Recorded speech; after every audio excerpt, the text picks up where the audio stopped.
right? So you know me, I always find people on social media and in the weirdest places, right? So a while ago, I saw this gentleman, Henry Washington's posts. And I started, following him and kind of reading about him and hearing his thoughts on real estate and hearing his story of where he came from. And I just related to him in so many ways. Because honestly, you guys, I'm like you, like all of you on this webinar, right? Like I started off living in my mom's garage. Like I had no money, I had no experience, I had nothing, right? And Henry's a guy that was put into a position where he had to it was make or break, and obviously he made it. So I'm going to bring Henry on right now. Henry, welcome to Homeschooled. I'd like to introduce you to all of our students here. Thank you for having me, man. This is impressive, Tarek. This is amazing. Thank you. Well, like honestly, we've been talking about you for weeks because you're our big special guest of the night. And honestly, man, we've never met in person. I look forward to meeting you one day. I know we run in similar circles, and I know you're really involved with Bigger Pockets. And a lot of my friends. Like I saw you were out with my buddies in Northwest Arkansas last week. We just closed a 376 unit apartment complex. So yeah, honestly, Henry, I want you to really inspire these people with me, because I'm sure you're like me and you're like, anything is possible. Absolutely. And I would love to hear from you how you got started in this business and what was that first year like? Oh man, that first year was such a whirlwind, man. So my whole journey started late 2017. I knew nothing about real estate. I was not interested in real estate. And what happened for me was I did everything in life that I was told I was supposed to do. Like I got good grades in high school so that I could get into a good college. I went to college. I got good grades in college. I got a technical degree so that I could get a really, a decently paying job out of college. I ended up getting a great job. Was making six figures doing data analytics work for. Is someone on the phone call behind you somewhere? No, I'm all by myself in here. If it's Henry, it's okay, Yeah, no. Okay, sorry. Go ahead. Okay, so you did what you're supposed to do, like most people. Right. That's right. Ended up making six figures working for Walmart doing data and analytics work. And then I got married, and I learned very quickly after getting married that Can you hear me? Yeah, you learned that the wife is the boss? No, well, yes, I did learn that very quickly. Absolutely. Yeah, me too. I also learned that I wasn't making enough to truly give my wife the things that I felt like she deserved, that she wanted and deserved. And I also realized that, like, financially, I had no financial education, and I was just not in as good of a place as I thought I was. So we tried to buy our house together, our first house together, right? This is what you're supposed to do: get married, white picket fence, all those things, man. And I remember into the process of underwriting, the bank called me, and they said, "Hey, Henry, if you want your wife to be able to buy a house, you can't be on the loan. You're going to ruin this for her." And like, I wanted to be this provider. Like, I was excited, proud of this moment, and it was like a punch in the gut because I couldn't do it. And so my wife went ahead and bought the property and allowed me to live in it. But my name was not on the loan, and we started talking about lots of things that most people want, like how many kids we're going to have, where we're going to live, what's our dream house look like, right? Where are we going on vacations? And that's supposed to be a fun conversation as a newlywed. And I was terrified. Tarek, I was terrified because I was like, dream house, like I couldn't help with this one. Like how I got you. A dream house. You want to hear something funny, Henry? So right after I got married the first time, I ended up moving to an apartment complex in Anaheim Hills because I got a $700 a month discount on rent because half the complex burned down. So I'd be sitting in my living room, true story, and ashes would just come floating across. We had no neighbors, everything was burned. So I've been in your shoes. Oh man, it was a wake-up call for me. So literally, so what happened after that conversation about 3 a.m, I woke up having a panic attack, cold sweats, freaking out, because I just knew that I didn't know how to give her what she needed. I didn't know how to be that support system. I didn't know how to support my family financially. And I freaked out, man. I was like, she's going to figure out one day that the math isn't mathing and he's not going to be able to give me what I need. And he's going to leave me. Like, I was just worried she was going to, irrational fears. Right. But it was real for me at the time. And so that's when I started Googling, because what else do you do at 3 a.m. when you're panicking about money? Is I started Googling, how can I make some extra money? And that's when I found like Bigger Pockets and started to really learn that like normal people owned real estate. And up until then, I just thought businesses and corporations and super rich people owned real estate. I didn't think the guy next door did. And I ended up listening to a TED talk about some kid who was 20 something years old and he was financially free because he had about 25 rental properties. And I just remember thinking to myself, like, if this kid figured it out, like I can figure this out. Like, I'm not like, there's no way on God's green earth that I couldn't put my brain to something and figure out how to do it. And so I made a decision at 3 a.m. that I was going to be a successful real estate investor. And I woke up in the morning and told my wife, hey, I had an epiphany last night. We're going to be real estate investors. And she was like, all right, let's do it. Right. Like, and from that moment forward, like my life became absorbing everything I could about real estate investing. So I went to every meetup I could find, every single one. I started introducing myself as a real estate investor. So when I met people for the first time, and they say, hey, what do you do? I'm Henry. I'm a real estate investor and I do data analytics for Walmart. I had never bought a property. I didn't know how to buy a property, but I'm just a firm believer in this world, in this life, you get what you give. Right. And so just so I understand, 3 a.m. Yep. Epiphany, you're going to be a real estate investor. Starting the next day, you told yourself, I'm a real estate investor. You were watching videos, you were reading books, you were studying, and you knew nothing about it. Not a thing. I love it. And that's what it takes. So for all of our homeschooled students on right now with your coach over here begging you to please get on Thursday, Henry, is it important that they get on Thursday's deal review so they can learn how to comp? 100%. Okay. What I learned through, because I just wanted to be around investors because I didn't know how to do it.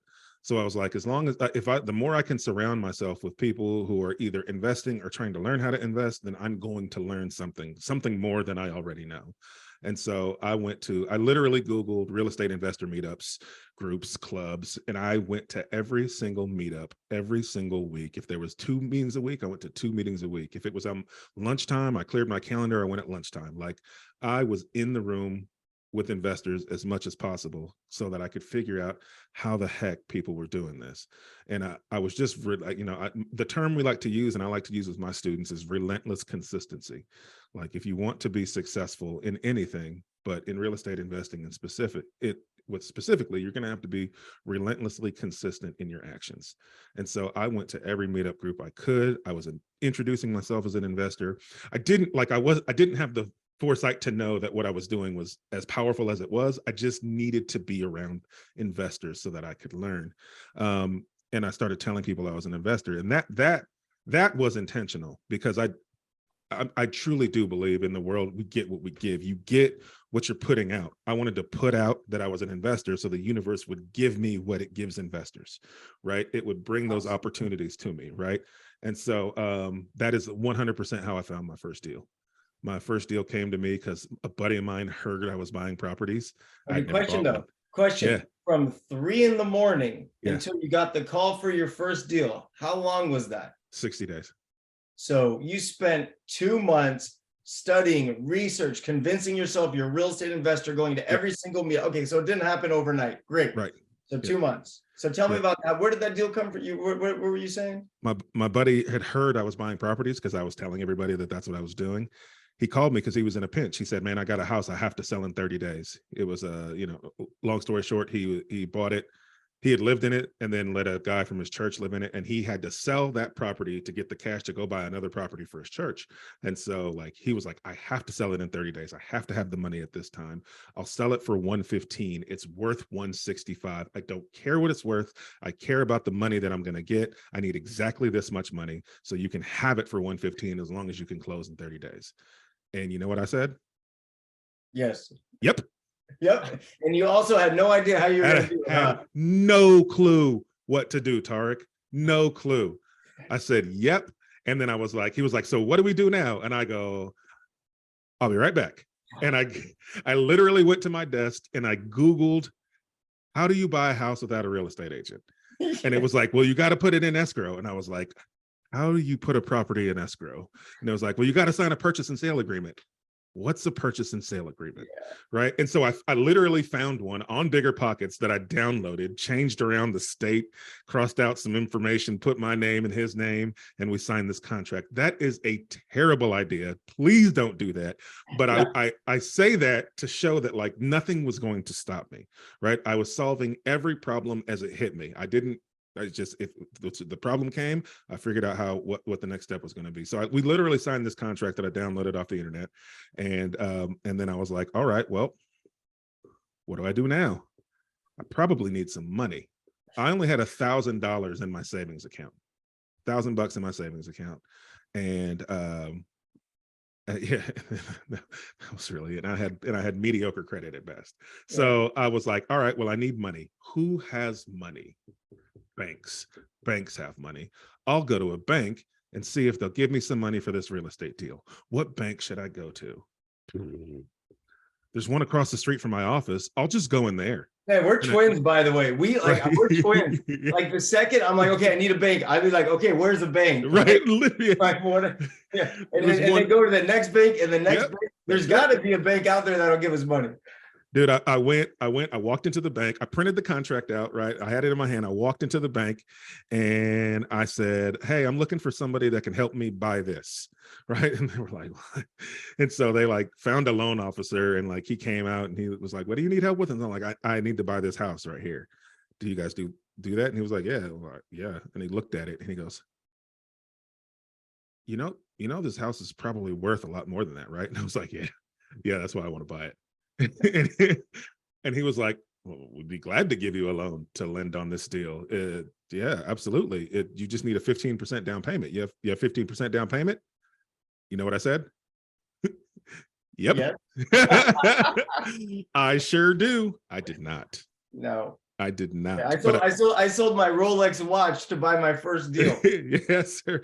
Yes, sir. That is the first thought that I had. I was like, yep, I got it. And then I was like, how much stuff can I sell to get the down payment? I needed about 20 grand. And so I did the math and I found out that my wife wouldn't let me sell enough stuff to get to 20 grand. So luckily, because I was so relentlessly consistent about going to real estate meetups, I started to make friendships and build a network with other local investors. And the coolest part about real estate investors is we're all so helpful. We all want to help each other be successful. There's not a lot of career paths or businesses that are like that, where everybody that's involved in that business, most people want to help each other. And so because they wanted to help me, because a lot of the people, because I was going to meetings so regularly, people would literally just come to me and assume that I had a bunch of doors because I was around them all the time and absorbing the information. And so they'd be like, "Oh, Henry, yeah, Henry's an investor. Hey, Henry, how many doors do you have?" And I'm like, "None." I got 4 in my car. right. And so, but so that made them want to help me. All right. And so when I brought that contract to them and said, "Hey, I have this house under contract. It's a really good deal. How the heck are you guys coming up with the down payments for this stuff?" Right? They started walking me through all these options that I had never thought about. Right? And most of them didn't work. But as they were naming off options, one of my buddies, who's now a business partner, he was like, "Hey, you could do a 401k loan." And I was like, "I don't want to cash out a 401k. Like the penalties, the fees, it'll be way too expensive." He's like, "No. You can borrow against your 401k." He was like, "You borrow against it. Your company, your employer will take the payments back out of your weekly checks, and they'll take it pre-tax. So it actually reduces your taxable income, and the interest is yours because it's your money. So when they're taking the payments back, they're taking it back with interest, but the interest goes to you. And so like you don't pay any penalties or fees. You actually make money doing it. And if you're buying a rental property, your tenants are paying your rent. They're paying back your 401k loan with interest." And I was like, okay, what? So let's just take a moment here. So like same with me back to it was always like trying to figure out everything on our own, right? So the beautiful thing about today with all these different communities, like our homeschool community, guys, we have all the answers. And you don't like anything you need. We have the answers in this community. You can ask me any question and I will get you an answer. So you got to get out there and find some deals. Okay, Henry, let's keep it going. Yeah, man. So mind blown. I was like 401k loan. That's it. That's how I'm going to do this. Now I just need to find a 401k because I don't have one. But my wife did. Ooh. So I went to her and I was like, hey, honey, remember that time I woke up at 3 a.m. and I was like, we're going to be real estate investors. And you were like, yeah. And I was like, well, cool. We need to borrow $20,000 from your 401k so we can buy a house. You know what she said? Yes. Let's do it. I knew it because I knew she was going to say yes. Because when you woke up at 3 a.m, you told her you wanted to be an investor. She was like, yeah. Yeah. Yep. Not a second's hesitation. And we had that money direct deposited into our account, maybe a week and a half. Right. And so now I had everything I needed to buy that property. I bought that house and we kept the same tenant in it. We raised the rents to market rents. The property was paying for itself, paying back the 401k loan and putting some money in my pocket every month. And then the bank called me, the same bank I walked into out of the blue, and said, hey, Henry, that was a really good deal. You have lots of equity in this property. We would like to give you a line of credit against that equity so you could go bring us more deals like this. And just like that, I had access to, it was about $25,000 to go do more deals. And so when you go from panic attack, because you don't know how you're going to take care of your family financially, to 90 days later owning an asset that's paying you, paying for itself, and then you have access to $25,000 to go do more deals, that is mind-blowing. Mind-blowing. And I knew two things in that moment. I knew, one, that I didn't just solve my problem. I found the thing that was going to not just allow me to take care of my future family, but was going to allow me to retire both her and I much sooner than we were planning on doing it. And I knew without a doubt that this wasn't for me. Like I didn't go from panic attack to wealth building strategy so that I could solve my problem. I knew that I was sent to real estate so that I could help other people do the same thing and solve their problem. So whatever y'all do, you're working here with a coach. Tarek's a great guy. He's going to teach you lots of amazing things.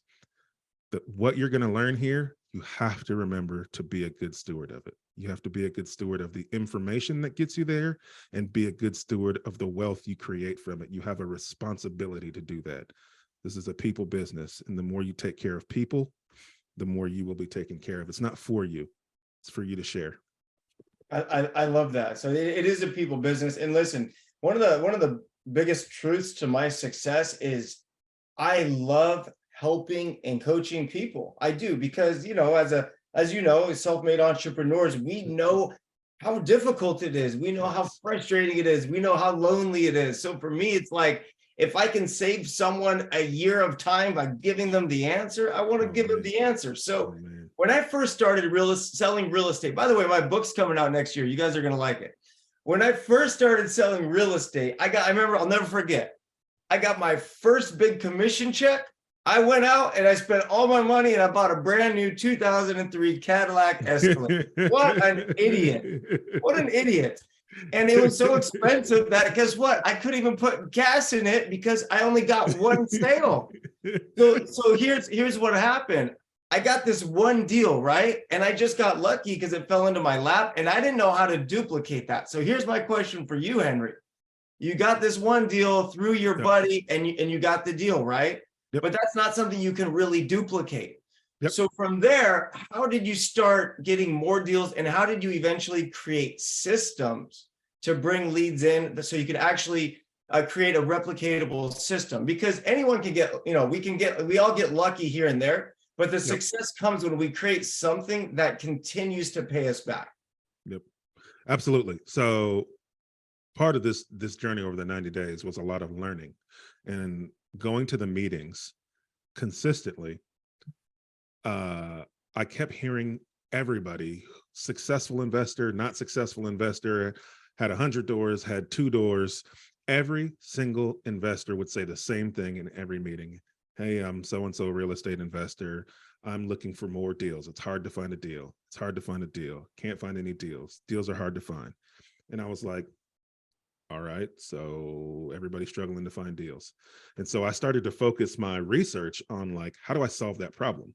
Right? Because any good business is about solving problems. And I was like, clearly that's a problem. These are seasoned people saying this is a thing they're having trouble with. And so I started to just pay attention to like, who are the deal finders in the real estate space, right? And I started to learn that those were typically wholesalers, right? They were the under market value deal finders. And so I made a decision early on in my business that I was going to model my real estate business after a wholesaler, except I was just going to buy everything because I had a bank who was saying, here's money to go do more deals, right? And so if I can treat my business like a wholesale company and get relentlessly consistent on direct to seller marketing so that I can generate good leads, good under market value deals, I'll have a consistent deal flow for myself. Plus I have a room full of other investors who want good deals who I could sell deals to if I need to.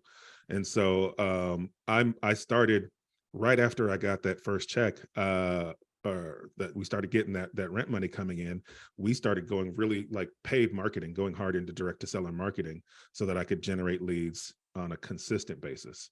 So that's how we started to replicate getting deals. And so most of my deals after that all came through direct to seller marketing. Got it. And what type of direct to seller marketing do you typically do? So I just started doing print mail again, which I shared with my students. And it's actually working really well right now. We just put our second campaign out. Do you use Corey? Yes, no, we Ryan Dosey. Okay. Ballpoint marketing. Yeah. So I like mail right now. So what type of direct to seller marketing are you doing? Right now we do cold calls is the most volume and direct mail is right behind that. I've been doing direct mail since day one. I've never stopped doing it. When everybody thought it was dead, I was still doing it. Now people are coming back to it, and I'm still doing it. I'm one of those people. Yeah, I to be honest, I spent hundreds and hundreds and hundreds of thousands of dollars on direct mail, and at the end of the campaign, I think I barely broke even. Yep. So that's when I learned not all direct mail is created equal. That's right. So yeah, mostly cold calls and direct mail, and then I have a website that has Google AdWords SEO built into it that generates leads, and then radio. I do radio ads. Awesome. So your primary focus was to acquire rental properties. So did you do any flipping or any wholesaling, or was it strictly rental? So what have you done? I kind of said, what's the evolution of the Henry Washington business? Yeah, man. So my business model is the same now as it was then. Is I relentlessly, consistently market for deals. I buy everything that is a good deal. I keep the multifamilies and I sell the single families. We do about 10 to 15 flips a year. We've got about 80 doors. Awesome. That's fantastic. But I think you should tell the truth. You know, you really got into real estate because you watched some show called Flip or Flop many years ago. And you're like, this guy on TV, if he could do it, I could do it. I didn't want to put my fanboy status out there, but I have seen every. Oh no, have you seen the show? Okay, good. I've seen every single episode. That's why all my students are here. They're like, if this guy could do it, I could definitely do it. I mean, come on. Yeah, okay. we've seen every single. Awesome. Absolutely, man. All right. So it's been a challenging year, 2022, for real estate investing. But for me, like I tell all my students, these are the years we wait for because it's a little dicey right now, but what's on the other side of this is just the biggest opportunity where we take all of our skill sets, we double down, and we just go acquire as much real estate as possible. So in 2022, did you buy less houses? Did you scale back marketing? What's kind of been going on with you for 2022? Yeah, before I say that, man, I literally had this conversation on a podcast the other day. Like, you're 100% right. Like, every single one of you guys got into this to build wealth or make money with real estate. We all wanted to do that. This is what you asked for. Like, this is what building wealth looks like. This market. You have to have a market like this so that you can build the wealth. The past 2 years have been great for making money, but not building wealth. This is when you build the wealth. Like, this is what you asked for. So if you're sitting on the sidelines right now, you're passing up on the opportunity you've been waiting for. Now is when you buy. And so to answer your question, like in 2020, 2021, and early 2022, the market was telling me that I needed to trim the fat in my portfolio and sell the things that weren't giving me the anticipated cash flow that I had hoped for, or things that were maintenance intensive, or things that I was just going to get an astronomical price on that would have taken me decades to recoup that much money in cash flow. And so we were very strategic about looking at our portfolio and figuring out what properties it made sense to sell, right? So we sold several. Some of them were maintenance nightmares. Some of them were just deals where I was going to get so much money from the sale that it didn't make sense not to do it, because that's what the market was telling us to do. And then also we flipped a lot of houses because the market was telling us that was the best thing to do. Now the market is telling me I can get properties at an extreme discount, and I'm probably not going to be able to sell them at the price point that I would truly want to. But if I can cash flow them now, even with high interest rates, then when interest rates come down and buyer demand goes back up, the equity is going to shoot through the roof, and I'm going to have built massive wealth just by buying properties that cash flow right now. So I can get paid now and build wealth later. This is the time you should be buying and holding. Exactly. So guys, let me just explain exactly what Henry's saying here. So if you go out there today and you buy a $200,000 rental property at a, say, call it a 7% interest, but it cash flows. What happens 2 years from now, 3 years from now, or 5 years from now, whenever it is, when the interest rate drops? Well, what you do is you take that same house, you refinance it into a lower payment, and you still have the same rent, and you're just increasing your cash flow. So remember, if you go into a 30-year mortgage today at a 7% interest rate, well, 5 years from now, the interest rates drop to 3%. Guess what you're going to do? You're going to refinance it into a 3% loan. So don't be so focused on it's a 30-year thing. It's never a 30-year thing. You're right. It's never a 30-year thing. So, that's what I'm saying. So if the property cash flows with today's rates, imagine what it's going to do when you can refinance it into a lower interest rate. Absolutely. So, all right, Henry, I'm loving all this. I'm having some fun tonight. So what's next? What's on that dream board of yours? Yeah, man. So we're moving into look, I'm always going to do my bread and butter. I keep about the same goals every year. We flip 10 to 15 houses a year. I try to add 10 to 20 doors a year, right? I like that sweet spot. Excuse me. I'm not like one of these people who want to have some huge house flipping, super operation. I really do enjoy being belly to belly with sellers and solving problems, and I miss it. and so I stay in my sweet spot. But I am trying some different types of real estate just because I'm such a student of the game. I love it so much, and I won't know what I love unless I try it all. And so I know some people tell you the riches are in the niches, and that's true. It is, right? Riches are in the niches, but this isn't about, getting super wealthy off single family real estate for me. This is about, like, I love this business. Yeah. And I want to try as much of it as possible. How am I what if I love commercial, right? Like, I got to go do a deal to find out. And so we did our first commercial deal this year. We bought a 12-unit office complex, and I did enjoy that process. We are under contract, should be closing this week on our first mobile home park, and I'm doing my first ground up construction. So we're building an 8-unit duplex / townhouse community on a lot that we bought. But all of that to say, like, I want to say that I'm being very strategic about how I'm doing these things. I'm not just venturing into these different types of real estate all willy-nilly. So, and then we did a storage deal last year, right? So for me, I'm doing the trailer park because I want to learn about trailer parks, and what better way to learn than to do it? But I need to do it with minimal risk.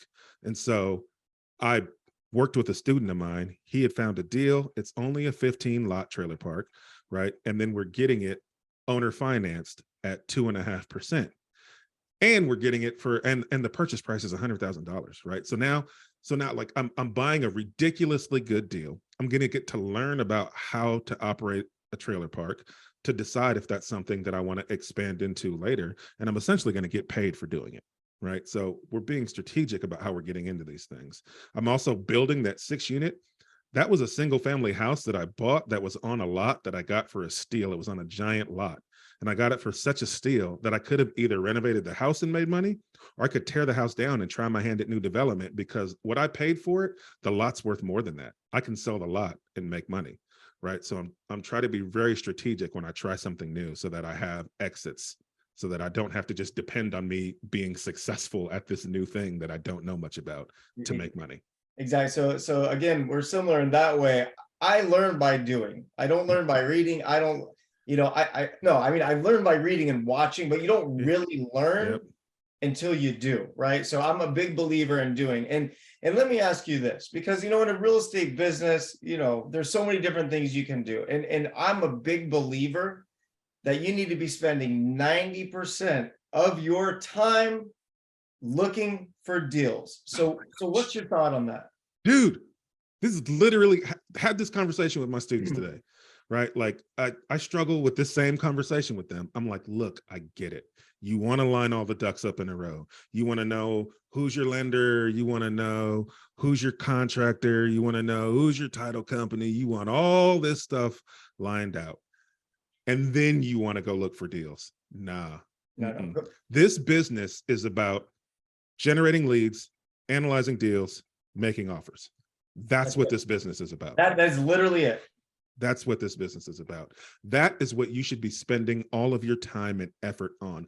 All of the other stuff that you want lined up does not matter unless you have a deal. Lenders don't want to talk to you unless you have a deal. Contractors don't want to talk to you unless they got something they could bid. Title companies don't care unless you got a contract on a house for them to start putting in escrow. Like, none of that stuff matters until you have a deal. People won't take you seriously. But once you have that deal under contract, people bend over backwards to help you. They're like, oh, you got something that I'm gonna be able to make some money on? Yeah, absolutely. Let me give you a bid. Oh yeah, we can lend on that. Let me tell you what we can do. Right? You're just operating in hypotheticals until then. Yeah. So don't work on the website. Don't work on the logo.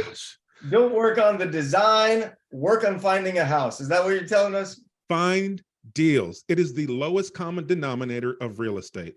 You should always focus on the lowest common denominator in a business. And in real estate, it doesn't matter if you want to flip houses, wholesale houses, Airbnb houses, short-term rentals, long-term rentals, midterm rentals. The one thing you need for any of those strategies to work is a good deal. So your focus should be two things. You should learn what a good deal looks like in your market, because real estate is market specific. And once you know what a good deal looks like in your market, you should be relentlessly, consistently looking for a deal until you find one, period. Absolutely. Absolutely. I mean, I love that. I can hear my kids running around my house right now. Sorry about that. Okay. So that's the thing, you guys. It's all, honestly, it's all about finding deals and analyzing deals. Like every single Thursday, we have a live deal review. Like I mentioned at the beginning of the call, whether you have a house, whether you don't have a house, it doesn't matter. And guess, Henry, who's doing the deal review? My two main guys at Tarek buys houses, who have been involved with thousands of house flipping transactions. It's the director of real estate and the president are helping our students. So you guys, you got to get on Thursdays. Man, this has been so much fun. And Henry, do you have any questions for me, the students, anybody? Yeah, man. First, I want to say thank you so much for letting me be here and talk to you guys. I have a passion and a heart for helping people build wealth through real estate, especially people with good hearts. Because if you can help somebody with a good heart build wealth, they're going to help other people. And look, I've never met Tarek in person, but Tarek and I share a mutual friend who honestly wouldn't be friends with you if you didn't have a good heart. Right. So are you talking about Jamil? Jamil is my man. Oh, he's literally the best guy ever. I just love Jamil. He is one of the greatest human beings on earth. And so that's the mutual connection that I have with Tarek. And so I don't have to know him to know that his heart is in the right place. And you are so blessed to be here. And if you're not taking advantage of the resources, you're only hurting yourself. He's not doing this for him. He's good. He's got TV shows, and he showed up here in a bus limo. He's good. He's doing this for you. Take advantage of it. If you're not taking advantage of all the resources that you have, you're only hurting yourself. This man wants to help you be successful, truly from his heart. And when somebody who's not only teaching it, but is living and breathing it on a daily basis and has a good heart is trying to help you, you are foolish not to take advantage of that. Take advantage of it. He's got people helping you analyze deals. I don't know that you know that there's a lot of groups who don't give you that kind of a resource, right? They give you a curriculum and tell you just go watch these videos and then good luck. He's got people literally doing this every day, teaching you how to be experts. Take advantage of it. So all I have to say, man, I appreciate you and what you do. I appreciate you, how much you help people and that you enjoy helping people. And anytime you need me, I'm here. All right, awesome, man. Well, this has been so much fun, Henry. Man, I love hearing your story. We're similar in so many ways. And the biggest takeaway here is make the decision, take massive action, go find a deal, and the rest is going to fall into place. If you put that blinders on, y'all, it's so much easier because then you don't have to worry about the rest. Exactly. I'm sorry, Henry. You just said the word blinders. Here's the problem. We get confused. There's so much crap we can be doing.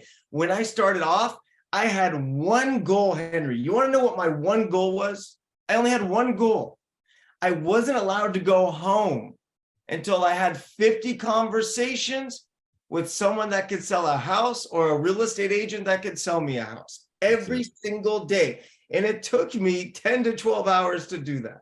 Yes. Yes. But that's literally the definition of relentless consistency, right? Like you get, and you should see it as a blessing. Like you get to only focus on the thing that's going to make you money. You don't have to focus on the rest. Once you have that deal on the hook, not only will you be so motivated to do all the rest of that stuff that you're worried about it right now, it'll be so much easier. You're struggling with it right now because it doesn't matter. Yeah, exactly. Because it doesn't matter. And it doesn't matter yet until we find that deal.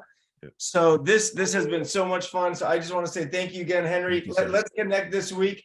And I don't know, Henry, what do you think? You ever think about doing a show on HGTV? Come on, man. Let's do it. Call me tomorrow. All right. I have some ideas. All right, man. I'll give you a call.